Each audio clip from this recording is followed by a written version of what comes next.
यह कहानी अंत तक अवश्य सुने।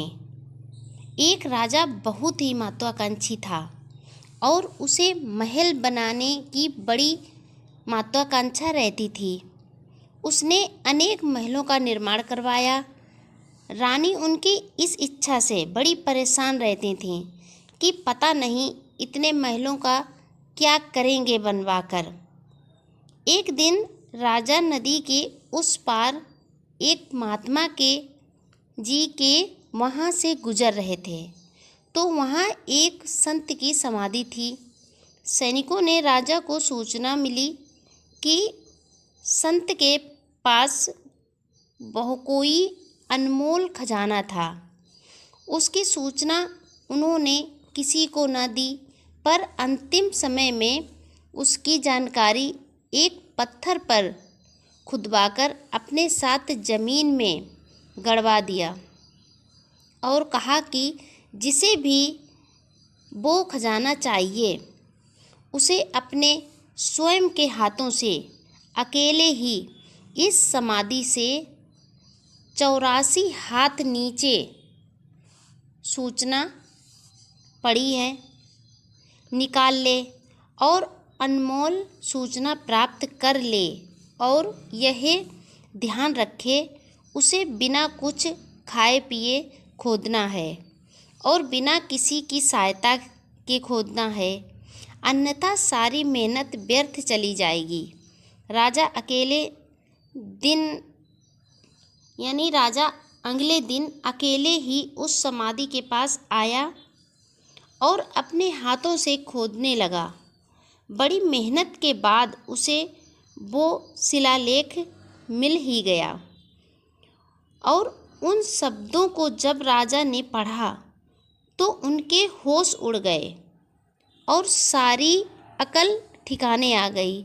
उस पर लिखा था, हे राहगीर, संसार के सबसे भूखे प्राणी शायद तुम ही हो और आज मुझे तुम्हारी इस दशा पर बड़ी हंसी आ रही है। तुम कितने भी महल बना लो, पर तुम्हारा अंतिम महल यही है। एक दिन तुम्हें इसी मिट्टी में मिलना है।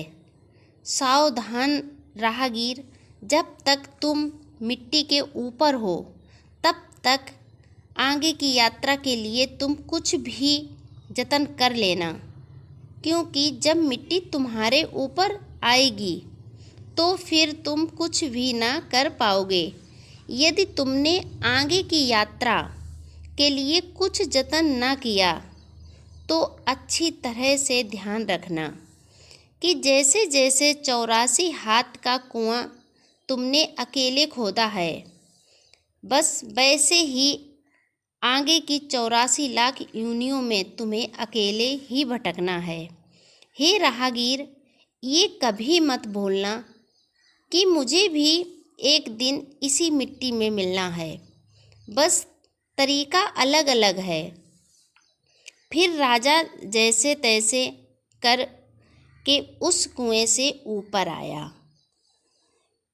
और अपने राजमहल गया, पर उस शिलालेख के उन शब्दों ने उसे झकझोर के रख दिया।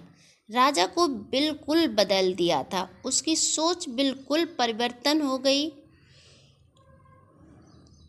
और उसने सारे महल जनता को दे दिए जो उसने बनवाए थे और अंतिम घर की तैयारियों में जुट गया। इस कहानी से यही शिक्षा मिलती है कि हमें एक बात हमेशा याद रखना चाहिए कि इस मिट्टी ने जब बड़े बड़े राजा, साधु, संत, महात्मा, बड़े बड़े ज्ञानियों को नहीं छोड़ा, यहाँ तक रावण, राम, बड़े बड़े सतधारियों को नहीं बख्शा, तो फिर साधारण मानव क्या चीज़ है। इसलिए ये हमेशा याद रखना चाहिए कि मुझे भी एक दिन इसी मिट्टी में मिलना है, क्योंकि ये किसी को नहीं छोड़ने वाली है। हर इंसान को यह जरूर सोचना चाहिए कि कर्म चाहे अच्छा करे या बुरा करे, या हजारों महल बनवाए, या झोपड़ी में रहे, या जंगल में जाकर तपस्या करे, लेकिन अंत समय में उसे जमीन में ही जाना पड़ेगा, मिट्टी में ही मिल जाना पड़ेगा। ये शरीर मिट्टी का है और मिट्टी में ही मिल जाता है। ये बात हर एक प्राणी को कभी नहीं भूलनी चाहिए। इस संसार का परम सत्य यही है कि जो चीज़ यहाँ पर बनी है, जिस इंसान या पशु पक्षी जानवर जिसने भी यहाँ पर जन्म लिया है, उसे मरना ही पड़ेगा। अंत समय मिट्टी में ही मिलना पड़ेगा। परम सत्य यही है। कभी कभी इंसान हर तरह का ज्ञान हासिल कर लेता है, हर तरह की विद्या हासिल कर लेता है, लेकिन परम सत्य को जानने के लिए उसे अपनी पूरी जिंदगी समझ नहीं आता कि परम सत्य क्या है। यानी परम सत्य को जानने के लिए पूरी उम्र बिता देता है, तब वह समझ पाता है कि परम सत्य क्या है। कहानी अच्छी लगे तो लाइक शेयर कमेंट ज़रूर करें। ऐसी कहानियाँ और भी सुनने के लिए चैनल को सब्सक्राइब करना ना भूलें।